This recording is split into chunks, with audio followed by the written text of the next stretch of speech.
1925ನೇ ಇಸ್ವಿನಲ್ಲಿ ನಮ್ಮ ದೇಶದೊಳಗೆ ಬ್ರಿಟಿಷರು ಆಳ್ತಾ ಇದ್ರು.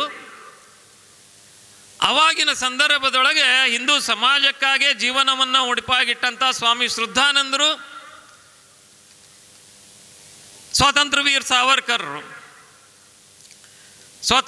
ಸಾವರ್ಕರ್ ಹೇಳ್ತಾರೆ, ಹಿಂದೂ ಸಮಾಜ ಅಂತಂದ್ರೆ ಇದು ಸಾಯ್ತಾ ಇರುವಂಥ ಸಮಾಜ.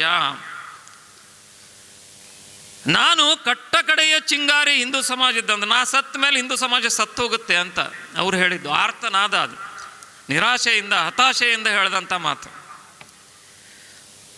ಸ್ವಾಮಿ ಶ್ರದ್ಧಾನಂದರು ಹೇಳ್ತಾರೆ, ಇಟ್ಸ್ ಎ ಡೈಯಿಂಗ್ ರೇಸ್. ಅಂತಹ ಸಮಾಜದೊಳಗೆ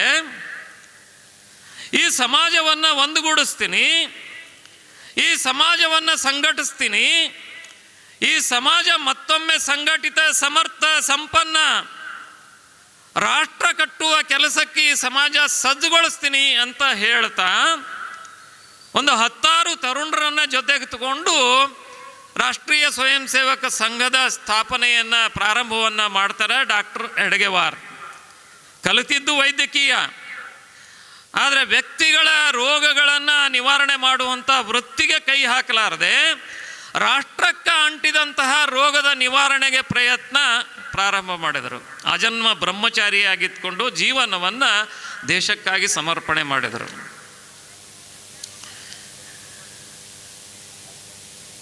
ಒಂದು ಹೂವು, ಆ ಹೂವನ್ನು ನೋಡಿದಂಥ ಒಬ್ಬ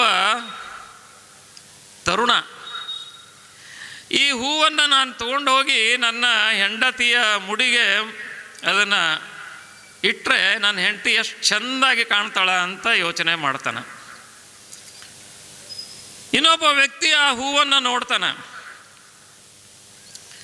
ಈ ಹೂವನ್ನು ತಗೊಂಡು ಹೋಗಿ ದೇವರ ಪಾದಕ್ಕೆ ಸಮರ್ಪಣೆ ಮಾಡಿದರೆ, ದೇವರ ಪಾದಕ್ಕೆ ಏರಿಸಿದರೆ ಆ ಹೂವಿನ ಸೌಂದರ್ಯ ಇನ್ನಷ್ಟು ಹೆಚ್ಚಾಗುತ್ತೆ ಅಂತ ಯೋಚನೆ ಮಾಡ್ತಾನೆ.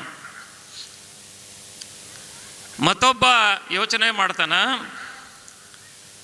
ಈ ಹೂವನ್ನು ತಗೊಂಡು ಒಂದು ಹಾರವನ್ನು ಮಾಡಿ ನನಗೆ ಯಾರಿಂದ ಕೆಲಸ ಆಗಬೇಕಾಗಿದೋ ಅವ್ರ ಕೊರಳಿಗೆ ಹಾಕಿದರೆ ನನ್ನ ಕೆಲಸ ಆಗುತ್ತೆ ಅಂತ ಯೋಚನೆ ಮಾಡ್ತಾನೆ. ಆ ಹೂವಿನ ತೋಟವನ್ನು ಬೆಳೆಸಿದಂತಹ ಆ ಹೆಣ್ಣುಮಗಳು ಯೋಚನೆ ಮಾಡ್ತಾಳೆ, ಈ ಹೂವನ್ನು ಮಾರಿ ಒಂದಿಷ್ಟು ದುಡ್ಡು ಬಂದರೆ ಸಾಕು ನನಗೆ ಅಂಥೇಳಿ. ಹೂವು ಒಂದೇ, ಆದರೆ 4 ಜನ ಆ ಹೂವಿನ ಕಡೆ ನೋಡುವಂತಹ ರೀತಿ ಬೇರೆ. ಆ ರೀತಿ ಜಗತ್ತಿನೊಳಗೆ ಮನುಷ್ಯ ಜನ್ಮದಲ್ಲಿ ನಾವು ಹುಟ್ಟಿದ್ದೀವಿ. ಪುರಂದರದಾಸರು ಹೇಳ್ತಾರೆ, ಮಾನವ ಜನ್ಮ ದೊಡ್ಡದು, ಇದನ್ನು ಹಾನಿಗೊಳಿಸಬೇಡಿ ಹುಚ್ಚಪ್ಪಗಳಿರ ಅಂಥೇಳಿ. ಹೀಗಾಗಿ ಮನುಷ್ಯರಾಗಿ ಹುಟ್ಟಿವಿ, ಭಾರತದೊಳಗೆ ಹುಟ್ಟಿವಿ, ಹಿಂದೂಗಳಾಗಿ ಹುಟ್ಟಿವಿ. ಆ ಹಿಂದುವಿನ ಶ್ರೇಷ್ಠತೆ ಎಂಥದ್ದು ಅನ್ನೋದನ್ನು ತಿಳ್ಕೊಳ್ಳುವಂಥ ಜವಾಬ್ದಾರಿ ನಮ್ಮದು, ನಿಮ್ಮದು. ಸ್ವಾಮಿ ವಿವೇಕಾನಂದರು ನೆನಪಾಗತ್ತೆ. ಹಿಂದೂ ಅಂತ ಹೇಳಿದಾಗ ಸ್ವಾಮಿ ವಿವೇಕಾನಂದರದು ಮತ್ತು ಶಿವಾಜಿಯವರ ಹೆಸರು ತಗೊಳ್ಳಿಲ್ಲ ಅಂದ್ರೆ ಅದು ವಿಚಾರ ಪೂರ್ಣ ಆಗಲ್ಲ. ಸೆಪ್ಟೆಂಬರ್ 11ನೇ ತಾರೀಕಿನ ಭಾಷಣದ ನಂತರ ಸ್ವಾಮಿ ವಿವೇಕಾನಂದರು ಇಷ್ಟೊಂದು ಪ್ರಸಿದ್ಧಿ ಪಡಿತಾರೆ. ಅಮೇರಿಕೆಯೊಳಗೆ ಅನೇಕ ಜನ ತಂಡೋಪತಂಡವಾಗಿ ಅವ್ರನ್ನ ಭೇಟಿ ಆಗ್ಲಿಕ್ಕೆ ಬರ್ತಾ ಇರ್ತಾರೆ. ಒಂದು ದಿನ ಒಬ್ಬ ಸುಂದರವಾದಂಥ ತರುಣಿ ಅವರ ಭೇಟಿಗೆ ಬರ್ತಾಳೆ. ಮಾರ್ಗರೆಟ್ ನೋಬೆಲ್ ಆಕೆ ಹೆಸರು. ವಿವೇಕಾನಂದರಿಗೆ ವಿನಂತಿ ಮಾಡ್ಕೋತಾಳೆ, ನಾನು ನಿಮ್ಮನ್ನು ಏಕಾಂತದೊಳಗೆ ಭೇಟಿ ಆಗಬೇಕು ಅಂತ. ನಾನು ಸನ್ಯಾಸಿ, ಆ ಪರಂಪರೆಗೆ ಚ್ಯುತಿ ತರುವಂಥ ಕೆಲಸ ನಾನು ಮಾಡಲ್ಲ. ಏಕಾಂತದೊಳಗೆ ನಿನ್ನನ್ನು ಭೇಟಿಯಾಗುವಂಥ ಪ್ರಶ್ನೆನೇ ಇಲ್ಲ. ನಿನ್ನ ಮನಸ್ಸಿನೊಳಗೆ ಏನಿದೆ ಅದನ್ನು ಎಲ್ಲರ ಎದುರುಗಡೆ ಕೇಳು ಅಂತ ಹೇಳಿದಾಗ ಆ ತರುಣ ಹೇಳ್ತಾಳೆ, ನಾನು ನಿನ್ನನ್ನು ಮದುವೆ ಮಾಡ್ಕೋಬೇಕು, ನಿಮ್ಮನ್ನು ಮದುವೆ ಮಾಡ್ಕೋಬೇಕು, ನೀವು ನನ್ನನ್ನು ಮದುವೆ ಮಾಡಿಕೊಡ್ರಿ ಅಂತ ವಿನಂತಿ ಮಾಡಿಕೊಂಡಾಗ ಸ್ವಾಮಿ ವಿವೇಕಾನಂದರು ಯಾಕೆ ಅಂತ ಕೇಳ್ತಾರೆ. ಆವಾಗ ಸ್ವಾಮಿ ವಿವೇಕಾನಂದರಿಗೆ ಆ ತರುಣಿ ಹೇಳ್ತಾಳೆ, ಆ ತರುಣಿ ಎಷ್ಟು ಸುಂದರವಾಗಿದ್ಲು ಅಂತಂದ್ರೆ ನ್ಯೂಯಾರ್ಕಿನ ಅನೇಕ ಶ್ರೀಮಂತರು ಆಕೆಯನ್ನು ಮದುವೆ ಮಾಡ್ಕೋಬೇಕು ಅಂಥೇಳಿ ಏನು ಬೇಕಾದ ಮಾಡ್ಲಿಕ್ಕೆ ತಯಾರಿರುವಂತಹ ಸುಂದರವಾದಂತಹ ತರುಣಿ. ಅವಾಗ ಆಕೆ ಹೇಳ್ತಾಳೆ, ನನ್ನಷ್ಟೇ ಸುಂದರವಾದಂತಹ ಮತ್ತು ನಿಮ್ಮಷ್ಟು ತೇಜಸ್ಸನ್ನು ಹೊಂದಿರುವಂಥ ಒಬ್ಬ ಗಂಡು ಮಗುವಿನ ತಾಯಿ ನಾನಾಗಬೇಕು ಅಂತ ನನಗೆ ಆಸೆ ಇದೆ, ಅದಕ್ಕೆ ನೀವು ನನ್ನನ್ನು ಮದುವೆ ಮಾಡಬೇಕು ಅಂತ. ಮಾಡ್ಕೋಬೇಕು ಅಂತ. ಅವಾಗ ಸ್ವಾಮಿ ವಿವೇಕ ಭಾಳ ವಿವರವಾಗಿ ಹೇಳಲ್ಲ, ಸ್ವಾಮಿ ವಿವೇಕಾನಂದರು ಒಂದು ಮಾತನ್ನು ಹೇಳ್ತಾರೆ,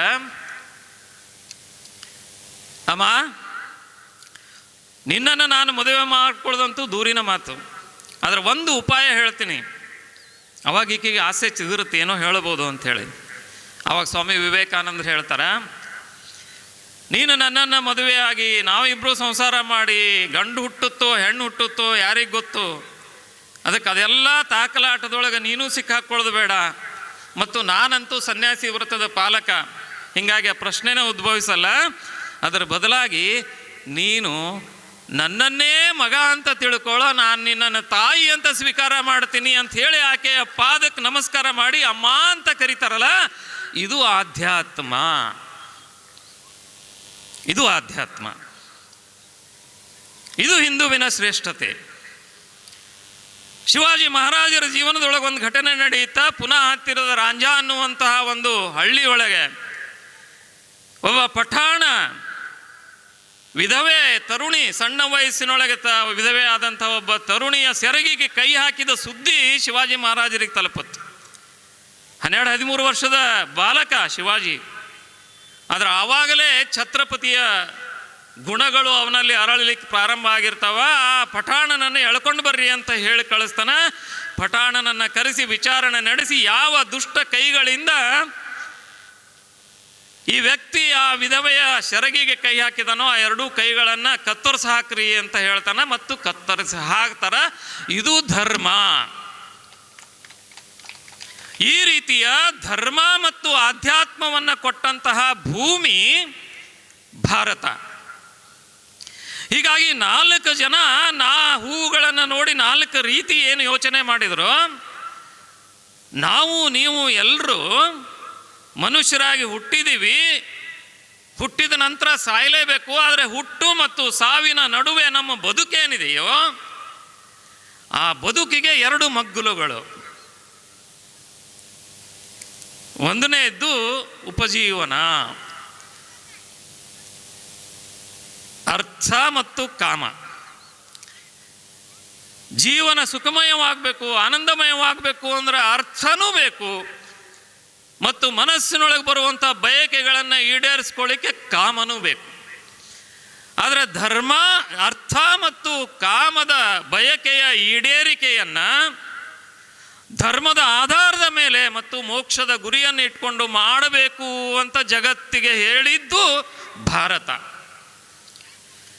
ಆ ರೀತಿಯ ವಿಚಾರವನ್ನು ಕೊಟ್ಟಂಥ ಶ್ರೇಷ್ಠ ಹಿಂದೂ ಧರ್ಮದ ವಾರಸುದಾರರಾಗಿ ನಾವು ನೀವು ಎಲ್ಲರೂ ಇಲ್ಲಿದ್ದೀವಿ. ಹೀಗಾಗಿ ಆ ಹಿಂದುವಿನ ಶ್ರೇಷ್ಠತೆ ಮನುಕುಲಕ್ಕೆ ಸುಖವನ್ನು ಉಂಟು ಮಾಡುವಂತಹ ವಿಚಾರ, ಅದು ಬದುಕಿ ಉಳಿಬೇಕು ಅಂತಂದರೆ ನಾವು ನೀವೆಲ್ಲರೂ ನಿಜವಾದ ಹಿಂದೂಗಳಂತೆ ಬದುಕಬೇಕು. ಹೀಗಾಗಿ ರಾಷ್ಟ್ರೀಯ ಸ್ವಯಂ ಸೇವಕ ಸಂಘ 1925ನೇ ಇಸ್ವಿನಿಂದ ಹಿಂದೂಗಳಿಗೆ ಹಿಂದುವಾಗಿ ಬದುಕುವುದು ಹೇಗೆ ಅನ್ನೋದನ್ನು ಕಲಿಸ್ತಾ ಬಂದಿದೆ. ಮಲಗಿರುವಂತಹ ಈ ಸಮಾಜವನ್ನು ಜಾಗೃತಗೊಳಿಸುವಂತಹ ಕೆಲಸವನ್ನು ಮಾಡ್ತಾ ಇದೆ. ಆ ಜಾಗೃತಗೊಳಿಸುವಂತಹ ಕೆಲಸವನ್ನು ನಿರಂತರವಾಗಿ ಅವ್ಯಾಹತವಾಗಿ ಪರಿಶ್ರಮದಿಂದ, ತ್ಯಾಗದಿಂದ, ಪ್ರಸಂಗ ಬಿದ್ದಾಗ ಬಲಿದಾನವನ್ನು ಕೊಟ್ಟು ಕಾರ್ಯವನ್ನು ಮಾಡಿದ್ದರ ಪರಿಣಾಮವಾಗಿ ಇವತ್ತು ಹಿಂದೂ ಸಮಾಜದೊಳಗೆ ಅನೇಕ ಒಳ್ಳೆಯ ಸಂಗತಿಗಳು ನಮ್ಮ ಕಣ್ಣೆದುರುಗಡೆ ಕಾಣ್ತಾ ಇದ್ದಾವೆ. ರಾಮ ಮಂದಿರನೂ ಆಗಿದೆ, ಆರ್ಟಿಕಲ್ 370 ಹೋಗಿದೆ. ಬರೋ ಅಂಥ 30-40 ವರ್ಷದೊಳಗೆ ಸ್ವಾಮೀಜಿಗಳು ಹೇಳಿದಂಥ ಅಖಂಡ ಭಾರತನೂ ಆಗೋದಿದೆ. ಹಿಂದಿನ ನಮ್ಮ ಪೂರ್ವಜರು ತಮ್ಮ ಎಲ್ಲವನ್ನ ಸಮರ್ಪಣೆ ಮಾಡಿ ನಮಗೆ ದೇಶಕ್ಕೆ ಸ್ವಾತಂತ್ರ್ಯ ಕೊಟ್ಟರು. ಸುಭಾಷ್ ಬಾಬು ಆದಿಯಾಗಿ 1947ಕ್ಕೆ ಏನು ಸ್ವಾತಂತ್ರ್ಯ ಸಿಕ್ತು ಅಂತ ನಾವು ಹೇಳ್ತೀವೋ, ಆ ಸ್ವಾತಂತ್ರ್ಯ ಹೋರಾಟದೊಳಗೆ 3,50,000ಕ್ಕಿಂತ ಹೆಚ್ಚು ಭಾರತೀಯರು ತಮ್ಮ ಪ್ರಾಣವನ್ನು ಕೊಟ್ಟಿದ್ದಾರೆ. ಪ್ರಾಣವನ್ನು ಜೈಲಿಗೆ ಹೋಗಿದ್ದು ಹೇಳ್ತಾ ಇಲ್ಲ, ಪ್ರಾಣ ಕೊಟ್ಟವ್ರದ್ದು ಹೇಳ್ತಾ ಇದ್ದೇನೆ. ಆ 3,50,000 ಜನ ಪ್ರಾಣ ಕೊಟ್ಟು, ಬಲಿದಾನ ಕೊಟ್ಟು, ತಮ್ಮ ಸಂಸಾರಕ್ಕೆ ಬೆಂಕಿ ಹಚ್ಚಿಕೊಂಡು ಹೋರಾಟ ಮಾಡಿದ್ದರ ಪರಿಣಾಮವಾಗಿ ನಮಗೆ ಸ್ವಾತಂತ್ರ್ಯ ಸಿಕ್ಕಿದೆ. ಹೀಗಾಗಿ ಮುಂದಿನ ನಮ್ಮ ಪೀಳಿಗೆ, ಬರೋ ಅಂಥ ನಮ್ಮ ಮಕ್ಕಳು ಮೊಮ್ಮಕ್ಕಳು ಈ ದೇಶದೊಳಗೆ ಹಿಂದುವಾಗಿ ಬದುಕಬೇಕು ಅಂತಂದ್ರೆ ಈಗ ನಾವು ನೀವು ಎಲ್ಲರೂ ಏನು ಮಾಡಬೇಕು ಅನ್ನೋದನ್ನು ವಿಚಾರ ಮಾಡೋದ್ರ ಸಲುವಾಗಿ ಈ ಹಿಂದೂ ಸಮ್ಮೇಳನ. ಅದಕ್ಕೆ ಸಂಘ ಯೋಚನೆ ಮಾಡಿದೆ, 5 ವಿಷಯಗಳನ್ನು ಇಟ್ಕೊಂಡು ಹಿಂದೂ ಯೋಚನೆ ಮಾಡಬೇಕು ಅಂಥೇಳಿ. ಆ 5 ವಿಷಯಗಳನ್ನು ಹೇಳಿ ನಾನು ನನ್ನ ಮಾತನ್ನು ಮುಗಿಸ್ತೀನಿ, ಆಮೇಲೆ ನಾವು ಊಟಕ್ಕೆ ತೆರಳಬಹುದು. ಮೊದಲನೇದ್ದು ಮನೆ, ಕುಟುಂಬ. ಎಂಥ ಅದ್ಭುತವಾದಂಥ ಶಬ್ದ ಕನ್ನಡದೊಳಗೆ ರಚನೆ ಆಗಿದೆ ನೋಡ್ರಿ. ಮ ಮತ್ತು ನೇ, 2 ಅಕ್ಷರ. ಯಾವುದು ಮನಸ್ಸಿಗೆ ನೆಮ್ಮದಿಯನ್ನು ಕೊಡುತ್ತೋ ಅದು ಮನೆ. ಮನಸ್ಸಿಗೆ ನೆಮ್ಮದಿಯನ್ನು ಕೊಡುವ ತಾಣವಾಗಿ ನಮ್ಮ ಮನೆಯನ್ನು ನಿರ್ಮಾಣ ಮಾಡಬೇಕಾಗಿರುವಂಥ ಜವಾಬ್ದಾರಿ ನಮ್ಮದು ಮತ್ತು ನಿಮ್ಮೆಲ್ಲರದು. ಹೀಗಾಗಿ ನಮ್ಮ ಮನೆಯ ಬಗ್ಗೆ ನಾವು ಆತ್ಮಾವಲೋಕನ ಮಾಡ್ಕೊಳ್ಬೇಕು. ಇವತ್ತು ನಮ್ಮ ಮನೆಯೊಳಗೆ ನಾವು ಯಾವಾಗ ಸಣ್ಣವರಿದ್ವಿ ಆವಾಗ ಯಾವ ರೀತಿಯ ವಾತಾವರಣ ಇತ್ತು ಅದೇ ರೀತಿಯ ವಾತಾವರಣ ಇವತ್ತಿದೆಯಾ? ಎಲ್ಲಿಯಾದರೂ ನಾವು ತಪ್ಪುತ್ತಾ ಇದ್ದೀವಾ? ನಮ್ಮ ಮನೆಯ ಒಳಗಡೆ ಬಂದಿರುವಂಥ ಟಿ ವಿ ಇರ್ಬೋದು, ಕೈಯೊಳಗೆ ಬಂದಿರುವಂಥ ಮೊಬೈಲ್ ಇರ್ಬೋದು, ಅಥವಾ ಇನ್ನಿತರ ಉಪಭೋಗದ ವಸ್ತುಗಳ ಕಾರಣದಿಂದಾಗಿ ನಮ್ಮ ಮನಸ್ಸು ಕೆಡ್ತಾ ಇದೆಯಾ? ಆ ಮನಸ್ಸು ಕೆಟ್ಟಿದ್ದರ ಪರಿಣಾಮವಾಗಿ ನಮ್ಮ ಮನೆಯೊಳಗೆ ಆತ್ಮೀಯತೆ, ಸಂವಾದ, ಮಾತುಕತೆ, ಗಂಡ ಹೆಂಡಿರ ನಡುವೆ ಸಂಬಂಧಗಳು, ಭಾವನೆಗಳು, ತಾಯಿ ಮಕ್ಕಳ ಜೊತೆ ಮಾತಾಡುವಂಥ ರೀತಿ, ತಂದೆ ತಾಯಂದಿರ ಜೊತೆ ನಾವು ನಡ್ಕೊಳ್ಳುವಂಥ ರೀತಿ, ಇದೆಲ್ಲವೂ ಹಿಂದೂ ವಿಚಾರಕ್ಕೆ ಪೂರಕವಾಗಿದೆಯಾ ಅನ್ನೋದನ್ನು ನಾವು ನೀವು ಎಲ್ಲರೂ ಯೋಚನೆ ಮಾಡಬೇಕಾಗಿದೆ. ಹೀಗಾಗಿ ನಮ್ಮ ಕುಟುಂಬ ಅದು ಮತ್ತೆ ಮೊದಲಿನಂತೆ ಆಗಬೇಕು. ಆಧುನಿಕತೆಯನ್ನು ಬಳಸ್ಕೊಂಡು, ಆಧುನಿಕತೆಯನ್ನು ಇಟ್ಕೊಂಡು, ಆದರೆ ನಮ್ಮದು ಅನ್ನುವಂಥ ಸಂಸ್ಕೃತಿಯನ್ನು ಬಿಡಲಾರದೆ ಮನೆಯೊಳಗೆ ಆ ರೀತಿಯ ವಾತಾವರಣದ ಸೃಷ್ಟಿ ಮಾಡಿದರೆ ಮಾತ್ರ ನಮ್ಮ ಮಕ್ಕಳು ಅವರು ವ್ಯಸನಿಗಳೂ ಆಗಲ್ಲ, ಅವರು ಅತ್ಯಾಚಾರಿಗಳು ಆಗಲ್ಲ, ಅವರು ಭ್ರಷ್ಟಾಚಾರಿಗಳು ಆಗಲ್ಲ. ಹೀಗಾಗಿ ಮನೆ ಅದು ಸಂಸ್ಕಾರವನ್ನು ನೀಡುವಂಥ, ವ್ಯಕ್ತಿಗಳನ್ನು ನಿರ್ಮಾಣ ಮಾಡುವಂಥ ಕೇಂದ್ರ ಆಗಬೇಕು. ಆ ವಿಚಾರವನ್ನು ಹಿಂದೂ ಸಮಾವೇಶದ ಮೂಲಕ ಎಲ್ಲರಿಗೂ ಹೇಳಬೇಕು ಅನ್ನುವಂಥದ್ದು ಮೊದಲೇದ್ದು. ಇನ್ನು 2ನೇದ್ದು ಪರಿಸರ. ಇಲ್ಲೆಲ್ಲ ನಾವು ಕೂತೀವಿ, ಅದಕ್ಕೆ ಕಾರಣ ಏನು ಅಂತ ಕೇಳಿದ್ರೆ ನಾವು ಉಸಿರಾಡಿಸ್ತಾ ಇದ್ದೀವಿ. ಅಕಸ್ಮಾತ್ ನಮ್ಮ ಉಸಿರು ಹೋದರೆ ನಾವಿಲ್ಲಿ ಕೂಡೋ ಪ್ರಶ್ನೆನೇ ಇಲ್ಲ, ನಮ್ಮನ್ನು ಎಲ್ಲೋ ಒಂದು ಕಡೆ ತೊಗೊಂಡೋಗ್ತಾರೆ. ಉಸಿರಾಡಿಸ್ತಾ ಇದ್ದೀವಿ ಅನ್ನೋ ಕಾರಣಕ್ಕಾಗಿ ಜೀವಂತ ಇದ್ದೀವಿ. ನಮ್ಮ ಬದುಕಿನ ಉದ್ದಕ್ಕೂ ನಮಗೆ ಉಸಿರನ್ನು ಕೊಡುವಂಥದ್ದು ಯಾವುದು ಅಂತ ಕೇಳಿದರೆ ನಮ್ಮ ಸುತ್ತಮುತ್ತಲೂ ಇರುವಂಥ ಗಿಡ ಮರಗಳು.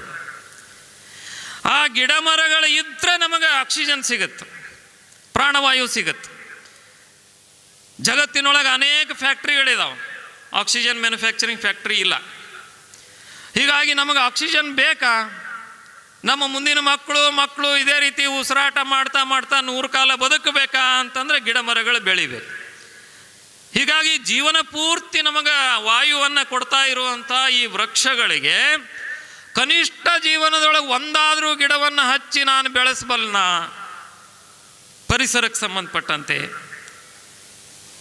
48, 49 ಡಿಗ್ರಿ ಬಿಸಿಲುಗಾಲದೊಳಗೆ 50, 51, 52, 53 ಆದರೆ ಮುಗೀತು. ಆಮೇಲೆ ನಾವು ಯಾರೂ ಬದುಕಲ್ಲ ಈ ಭೂಮಿ ಮೇಲೆ.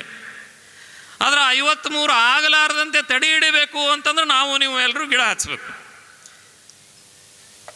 ಇನ್ನು ನೀರು, ವಾಟರ್ ಮ್ಯಾನುಫ್ಯಾಕ್ಚರಿಂಗ್ ಫ್ಯಾಕ್ಟ್ರಿಯಲ್ಲಿಯೂ ಇಲ್ಲ, ಭಗವಂತನೇ ಕೊಡಬೇಕು.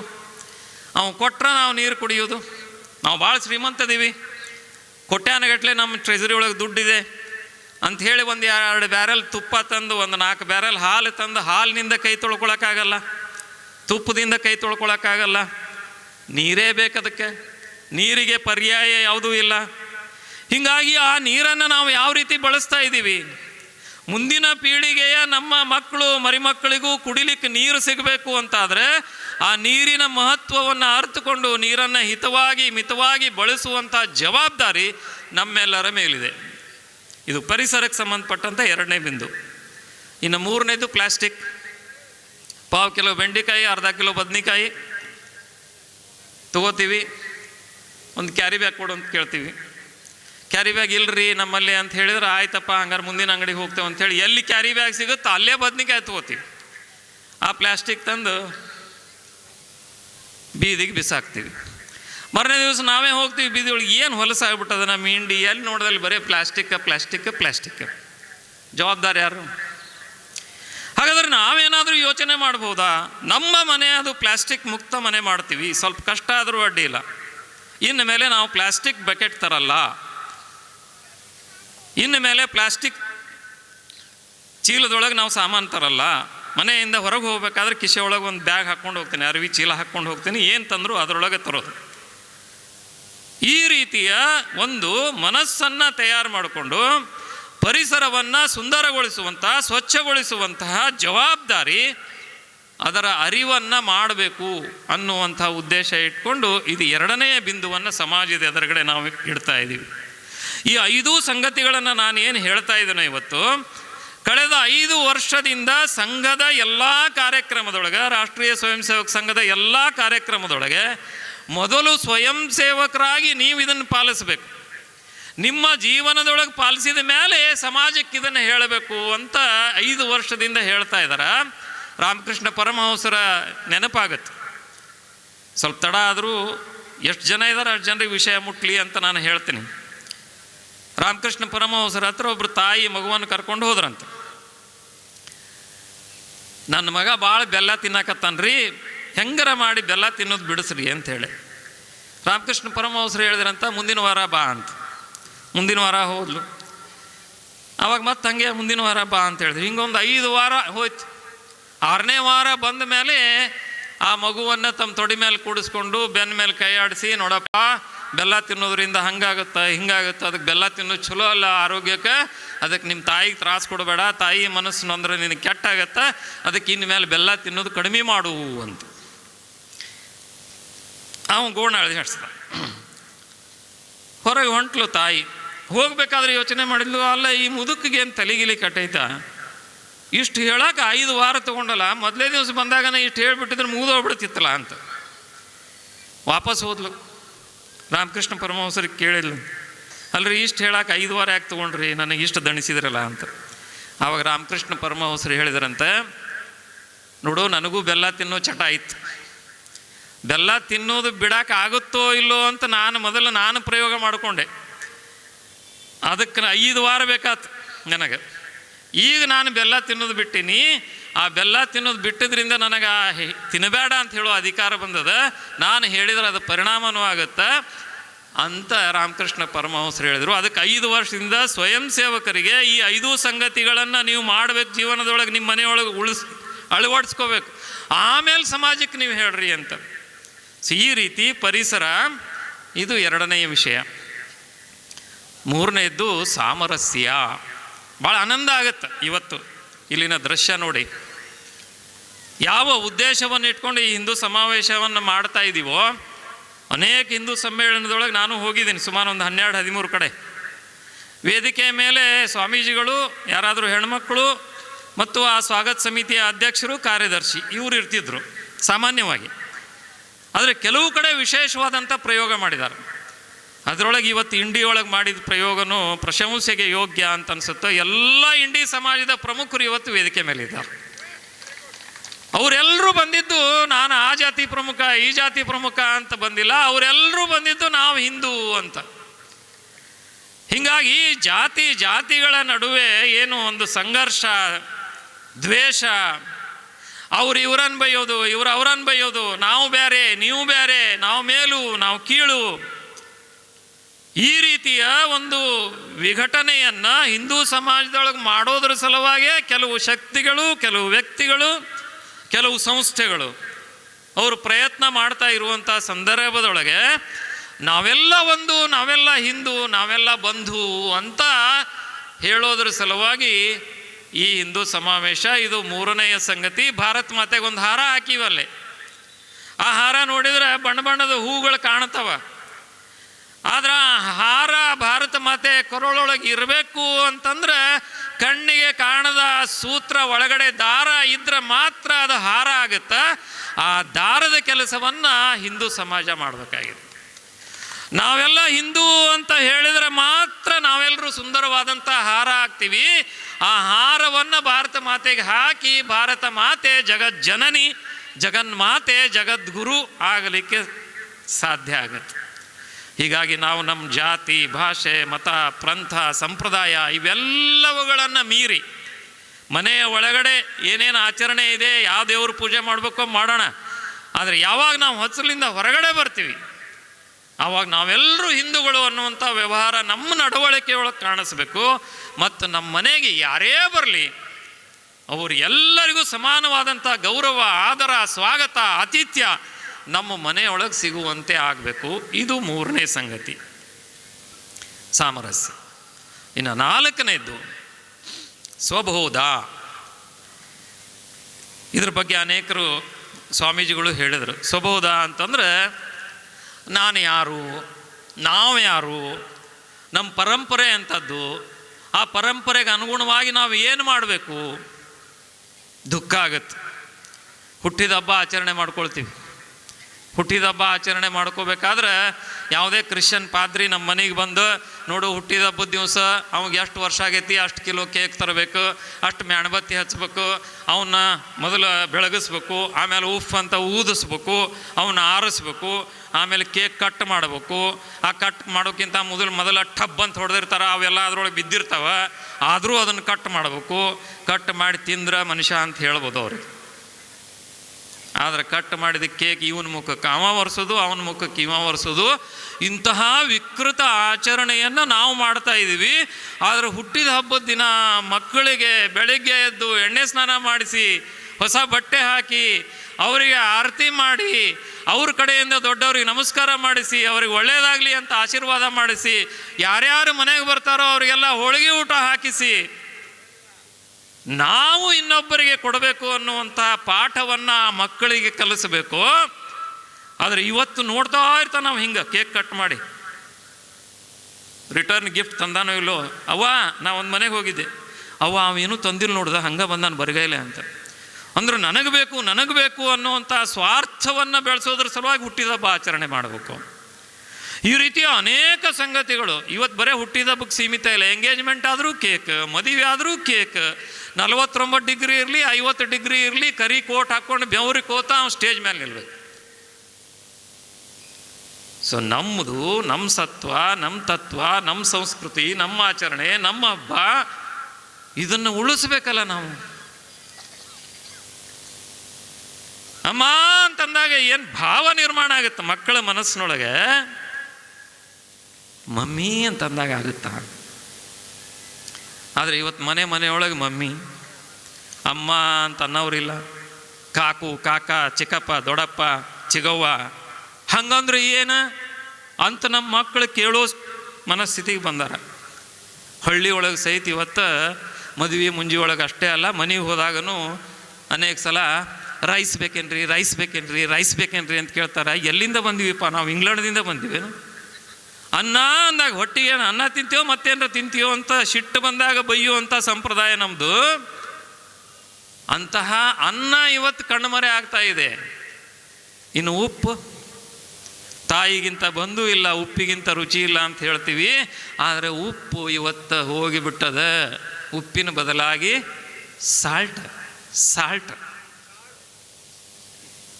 ಅಂದರೆ ನಾವು ನಮ್ಮ ಕೈಯಾರೆ ನಮ್ಮ ಮಾತೃಭಾಷೆಯನ್ನು ಕೊಲ್ತಾ ಇದ್ದೀವಿ. ಇನ್ನೊಂದು 40 ವರ್ಷ 50 ವರ್ಷ ಹೋದರೆ ಕನ್ನಡ ಹುಡುಕೊಂಡು ಹೋಗ್ಬೇಕು ನಾವು. ಕನ್ನಡಕ್ಕಾಗಿ ಅಂತ ಅನೇಕ ಜನ ಹೋರಾಟ ಮಾಡ್ತಾರೆ. ಇದ್ರ ಬಗ್ಗೆ ನೀವೆಲ್ಲರೂ ಯೋಚನೆ ಮಾಡಬೇಕು. ಕನ್ನಡವನ್ನು, ಮಾತೃಭಾಷೆಯನ್ನು, ಭಾರತೀಯತೆಯನ್ನು ಉಳಿಸುವಂಥ ಕೆಲಸ ನಮ್ಮದಾಗಬೇಕು. ಅದಕ್ಕಾಗಿ ಸ್ವದೇಶಿ, ಅದಕ್ಕಾಗಿ ಸ್ವಬೋಧ, ಅದಕ್ಕಾಗಿ ನಮ್ಮದೇನು ಅನ್ನೋದನ್ನು ತಿಳ್ಕೊಳ್ಳುವಂಥ ಪ್ರಯತ್ನ ನಮ್ಮ ಮನೆಯೊಳಗಾಗಬೇಕು. ಇನ್ನು ಕೊನೆಯದು ನಾಗರಿಕ ಶಿಷ್ಟಾಚಾರ. ಇದರೊಳಗೆ ಎರಡೂ ಬರುತ್ತೆ. ಒಂದು ಸಂವಿಧಾನದೊಳಗೆ ಏನು ಹೇಳ್ಯಾರ ಅನ್ನೋದು ಬರುತ್ತೆ. ಡಾಕ್ಟರ್ ಬಾಬಾ ಸಾಹೇಬ್ ಅಂಬೇಡ್ಕರ್ ಆ ರೀತಿಯ ಅವ್ರ ಜೊತೆ ಅನೇಕ ಜನ ಸಹಕಾರಿಗಳಿದ್ರು. ಎಲ್ಲರೂ ಸೇರಿ ಒಂದು ಯೋಗ್ಯವಾದಂಥ ಸಂವಿಧಾನದ ರಚನೆಯನ್ನು ಮಾಡಿ ಅದರೊಳಗೆ ನಮ್ಮ ಹಕ್ಕುಗಳ ಬಗ್ಗೆನೂ ಹೇಳ್ಯಾರ ಅವರು. ಆದರೆ ಅದೇ ಕಾಲಕ್ಕೆ ನಮ್ಮ ಕರ್ತವ್ಯಗಳ ಬಗ್ಗೆನೂ ಹೇಳ್ಯಾರ. ಹೀಗಾಗಿ ಆ ಸಂವಿಧಾನದೊಳಗೆ ಏನೇನು ಕರ್ತವ್ಯಗಳ ಬಗ್ಗೆ ಅಂಬೇಡ್ಕರ್ ಅವರು ಬರೆದಿಟ್ಟಾರೋ ಆ ಕರ್ತವ್ಯಗಳಿಗೆ ಸಂಬಂಧಪಟ್ಟಂತೆ ನಾನು ಏನು ಮಾಡ್ತಾ ಇದ್ದೀನಿ ಅಂತ ನಾವು ಸರ್ಕಾರದ ಕಡೆ ಬಟ್ಟು ಮಾಡಬೇಕು, ಪಂಚಾಯತಿ ಕಡೆ ಬಟ್ಟು ಮಾಡಬೇಕು, ಜಡ್ಪಿ ಕಡೆ ಬಟ್ಟು ಮಾಡಬೇಕು ಅಂತಲ್ಲ. ನನ್ನ ಜವಾಬ್ದಾರಿ ಏನು, ನನ್ನ ಕರ್ತವ್ಯ ಏನು ಈ ದೇಶದ ನಾಗರಿಕನಾಗಿ ಅನ್ನೋದನ್ನು ತಿಳ್ಕೊಳ್ಬೇಕು. ಮತ್ತು ಇನ್ನು ಕೆಲವು ಅಲಿಖಿತ ಅದಾವ, ಸಂವಿಧಾನದೊಳಗೆ ಬರ್ದಿಲ್ಲ. ಮನೆಗೆ ಹಿರಿಯರು ಬಂದ ಕೂಡಲೇ ಅವ್ರಿಗೆ ನಮಸ್ಕಾರ ಮಾಡಬೇಕು ಅನ್ನೋದು ಸಂವಿಧಾನದೊಳಗಿಲ್ಲ.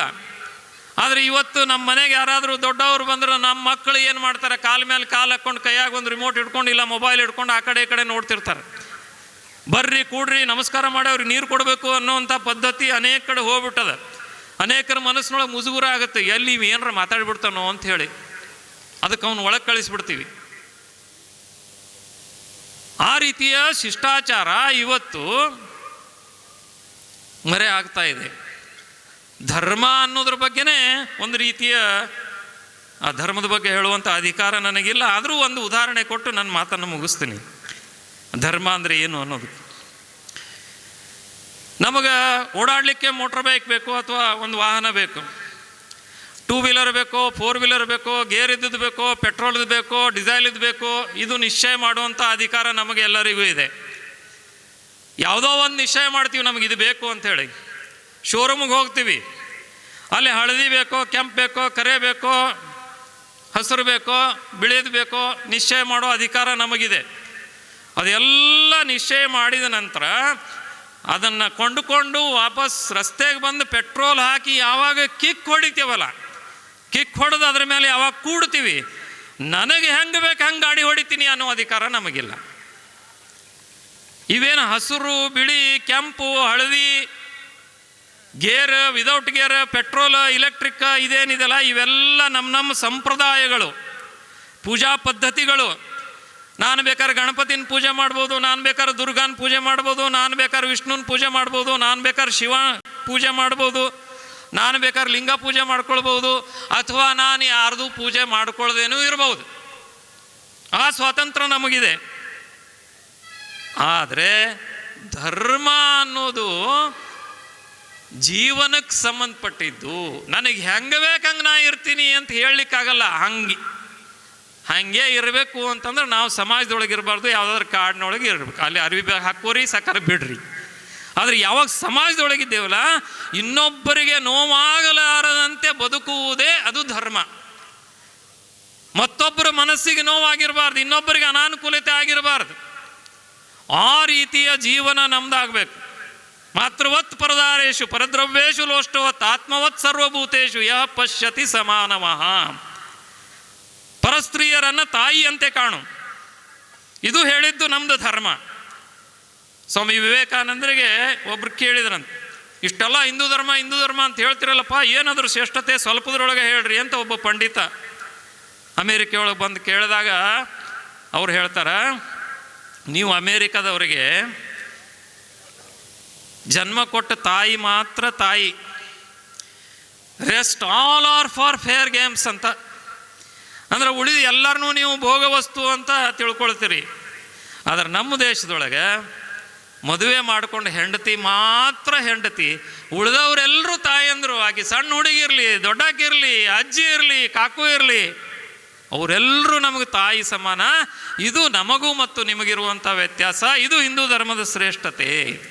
ಹೀಗೆ ಧರ್ಮದ ಆಚರಣೆ ಮತ್ತು ನಾಗರಿಕ ಶಿಷ್ಟಾಚಾರ. ಹೋಗಬೇಕಾದ್ರೆ ನಾವು ಹೆಲ್ಮೆಟ್ ಇಲ್ಲದೆ ಹೋಗ್ತೀವ, ಕೆಂಪು ದೀಪ ಬಂದ ಕೂಡಲೇ ನಿಲ್ತೀವೋ, ಅಥವಾ ಆ ಕಡೆ ಈ ಕಡೆ ನೋಡಿ ಪೊಲೀಸ್ ಇಲ್ಲ ಅಂತೇಳಿ ಹೊಡೆದು ಬಿಡ್ತೀವೋ.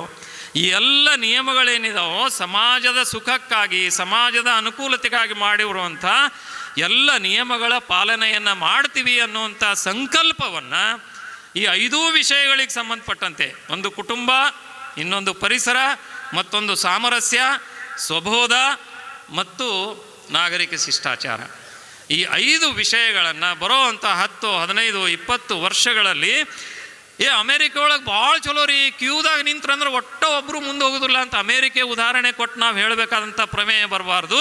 ನಮ್ಮ ದೇಶದೊಳಗೂ ಅದೇ ಇದೆ, ನಮ್ಮ ದೇಶದೊಳಗೂ ಅದೇ ರೀತಿಯ ಸ್ವಚ್ಛತೆಯನ್ನು ನಾವು ಕಾಪಾಡ್ಕೊಂಡಿವಿ ಅನ್ನುವ ವಾತಾವರಣವನ್ನು ಸೃಷ್ಟಿ ಮಾಡುವಂಥ ಜವಾಬ್ದಾರಿ ನಮ್ಮದು, ನಿಮ್ಮದು, ಎಲ್ಲರದು ಇದೆ.